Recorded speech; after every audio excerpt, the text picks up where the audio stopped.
So why is it that some of us manage change and uncertainty better than others? And why is it that some of us appear to adapt better to stress and can even perform better when under pressure?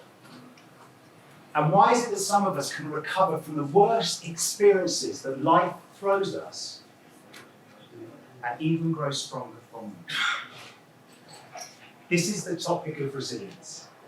It's our ability, all of our abilities, to withstand pressure, positively respond to adversity. Charlie, I'm really sorry, but we're not going to pick up the sound of it. I'm going to have to... Whilst maintaining performance and well-being. Could you just repeat the last bit? And I wholeheartedly believe right now, if we think about the context that we're all living and leading in right now, I think it's the most important human capacity that we have, that we all need right now. It's something I'm incredibly passionate about, probably because I'm not the most naturally resilient person in the world. I'm much more mentally sensitive than I am mentally tough. This was highlighted to me at a very young age when I aspired to be a professional athlete. I was pretty talented, rugby for England, West of England hockey, county cricket. But when it really counted, I crumbled. That little voice in the head got the better of me. Anyone aware they've got a little voice in their head? If anything, you like me, you got a whole family up there at times. Often the enemy of resilience. So I got very curious about how our mindset drives performance from a very young age. I then, why else am I passionate about it? I studied sports science, so that was my interest. I went into the health and fitness industry. And time again, I got feedback from my clients, a lot of them busy executives, that when they became fitter, healthier, stronger, their ability to cope with the ever-increasing demands of life increased. There's no disconnect to what we do with ourselves physically to what we do mentally. We take care of ourselves physically. It can support us mentally. And lastly, why I'm so interested in it. Because at 21 years old, I fell asleep at the wheel of a car with a sister in my passenger seat, going 80 miles an hour down the M4. The car flipped 9 times, burst into flames into a side of a lorry. I won't tell you the whole story. Thankfully, there was an off-duty fireman on a motorbike on the other side of the road who essentially saved my sister's life, whose neck was broken, and pulled me out of a burning car. She was flown to French Hospital and told she wasn't going to live. She spent 7 days in a coma, and I went to say goodbye to her. Miraculously, her brain pressure dropped just before the moment we were going to turn the machine off. I won't go into the rest of the story, but she's well and she's my resilience hero. Often it's the darkest and most difficult moments in our life can actually be the greatest gifts in our life. I can look back now saying that actually was one of the greatest gifts of my life. It led me to psychotherapy at a young age. I got to question who I was at 21 years old. Why am I here? What matters? It led me to Buddhism. For me, probably one of the greatest things that have helped me in my life to understand that life is suffering. Life is challenging. And I think it's our resilience that helps us and supports us. What do I do now? I work at the interface of leadership, performance and well-being in some of the biggest brands all over the world, both in the public and private sector, as well as in elite sport, as a coach and as a psychologist. So that's a little bit of background of why I'm so into it. And I get to work with lots of amazing people. Adrian Morehouse, I work with at the consultancy Lane Form, applying sports psychology to business. Matthew Said, I do a lot of work with as well. So I've defined resilience. I really think I really need to also define what it's not. Resilience is not about being a superman or superwoman. The most resilient people have the courage to ask for help when they need it. It's not weak to speak, and it's okay to be not okay. I think right now we need leaders who have the courage to be vulnerable. I also think resilience it's not just about bouncing back. It's actually using the adversity that we all face in life to bounce forward. Who's felt challenged over the last couple of years? Who's had some dark moments in the last couple of years? We've got a lot of resilient people in the room, haven't we? Resilience is not a fixed state. It's not something you have or you don't. It's something that we can grow and develop. It's certainly not about being bulletproof and invulnerable. So I think it's really important to define this right now. I think resilience is a relational quality. It's about relationships, about us being together. It's about being connected. Has anyone heard of this acronym, VUCA? Yeah, I think many of us have. I think it really does coin the context that we're all in now.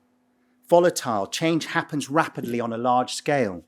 Uncertainty, the future cannot be predicted with any precision at all right now. Challenges, complexity, challenges are complicated by many factors, and there are few single causes or solutions. Ambiguity, little clarity on what events mean and what effects they may have. This is the context, this is the environment that we're all living and leading in. And I see leadership, we're all leaders in here. We don't need a title to be a leader, it's about influence. So there's a dynamic process between our own resilience and the environment we're in. And this is what leaders are operating in right now. And obviously right now we're in war. And I want to talk about managing our emotions, because I think our nervous systems need regulation more than any time in history. I think we really need to learn to regulate it. Now, why else is resilience important? It protects us against depression and anxiety. There's been a 400% global rise in depression and anxiety recently. Resilience can help protect us. Who's got some aspirations and goals in life? Put your hands up. You know, you've got some things you want to achieve, you know. I think our resilience supports us to achieve whatever those things that matter to us. Helps us live a meaningful life, manage challenges with confidence. So we can see how resilience can help so many things in our life. And I think resilience is about being proactive about it, and we can all develop it. Also, resilience is dynamic. It's constantly in flux, depending on the challenges you face in life and the environment that you're in. So think about the last 2.5 years, the challenges you faced. Okay, I think it's a dynamic environment between challenges and resources. When we don't have enough resources to meet the challenges, we don't have resilience. Make sense? So what have been some of your resources? What's helped you remain resilient in the last couple of years? Shout some things out.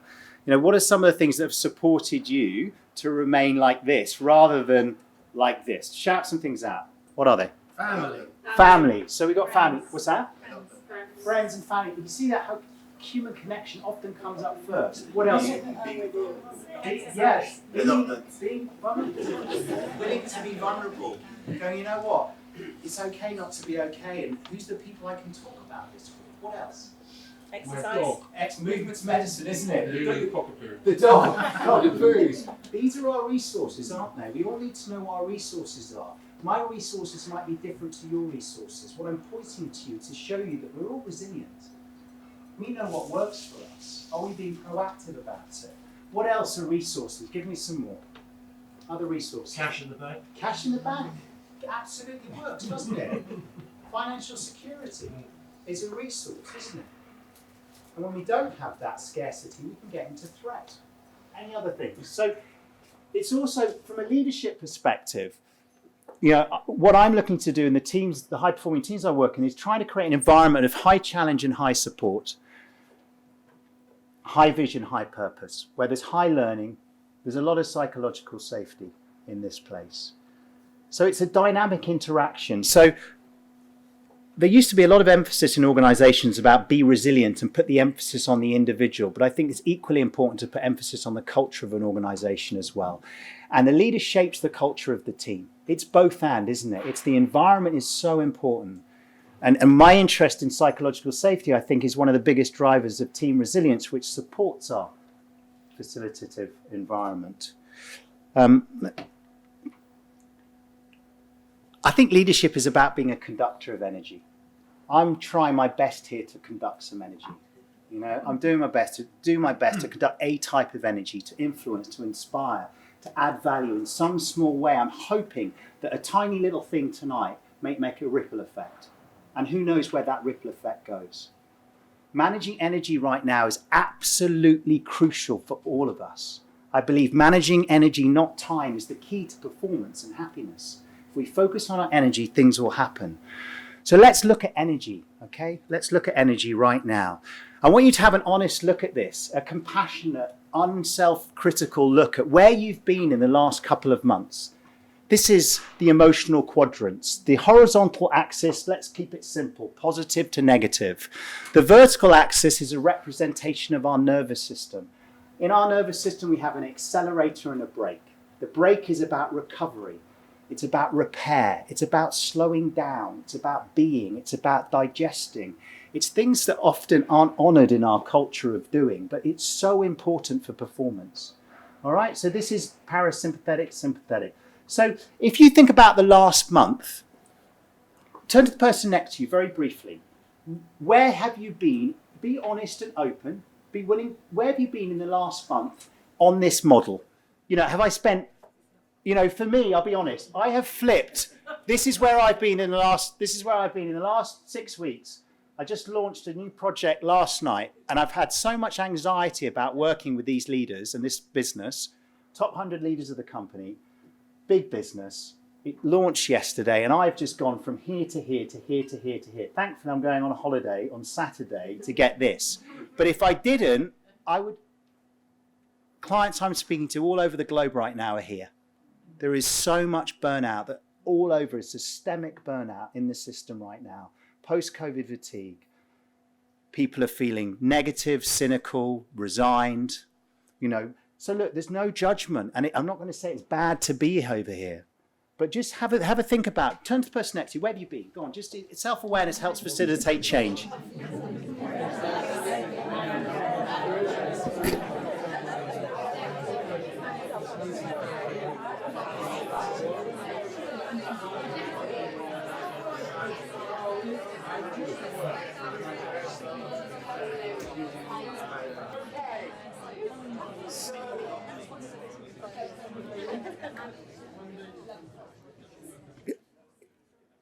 I think models can be helpful for self-awareness, like being curious about, where have I been? What's the impact that has been on me physically, mentally, and emotionally? How has it impacted my relationships? How has it impacted my work?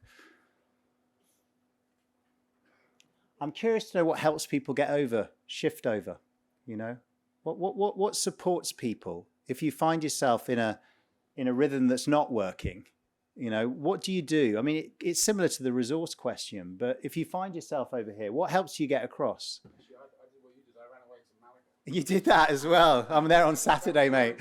It is. It's my my tennis obsession's another story. But what helps people? What helps people shift? Do something unselfish. Yeah, absolutely. So something unselfish. Absolutely. A little bit of active kindness can help, can't it? What else can we do? Yeah. Meditate. Absolutely. Such a powerful tool, isn't it? Being able to change the relationship to what we think and feel, or have a better relationship with it. We have 12,000 to 80,000 thoughts a day, roughly. And for most of us, 80% are negative. So meditation's crucial, personally. I think it's more important than flossing our teeth, I would say, to learn how to manage this relationship between our thoughts and our feelings so we can perceive the world differently. Anything else that helps?